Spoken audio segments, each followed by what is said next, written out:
আসন্ন সংসদ নির্বাচনকে সামনে রেখে একক প্রার্থী বাছাই করছে বিএনপি। শিগগিরই আসন ভিত্তিক একক প্রার্থীকে সবুজ সংকেত দেওয়া হবে বলে জানিয়েছেন বিএনপির স্থায়ী কমিটির সদস্য সালাউদ্দিন আহমদ। বিকেলে গুলশানে নিজ বাসায় তিনি বলেন, নির্বাহী আদেশে কোনো রাজনৈতিক দলের নিষিদ্ধ চায় না বিএনপি।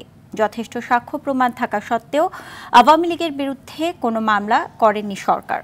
রুদ্র রফিকের সাথে নিয়ে মাইদুর রহমান রুবেলের রিপোর্ট।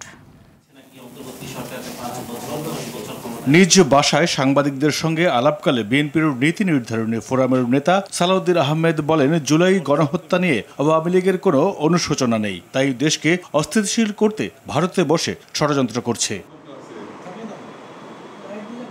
তিনি বলেন, রহস্যজনক কারণে যথেষ্ট সাক্ষ্য প্রমাণ থাকা সত্ত্বেও আওয়ামী লীগের বিরুদ্ধে কোনো মামলা করেনি সরকার। নির্বাহী আদেশে নয়, বিচারিক প্রক্রিয়ায় আওয়ামী লীগের ভাগ্য নির্ধারণ চায় বিএনপি।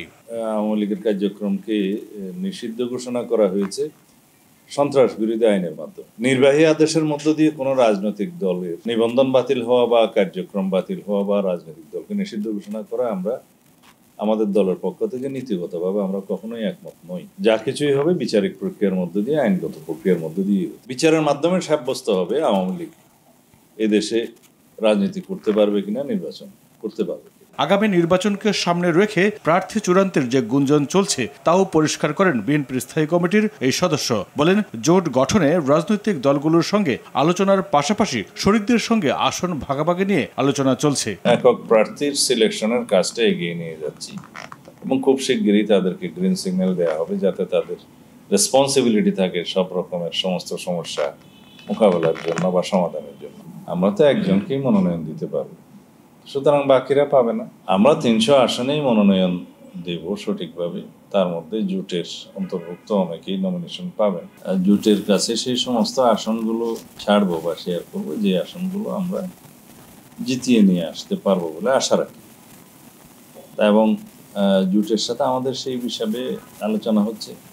বিভিন্ন দল জোটে যারা অন্তর্ভুক্ত তারা তো তাদের দাবি উত্থাপন করবেই।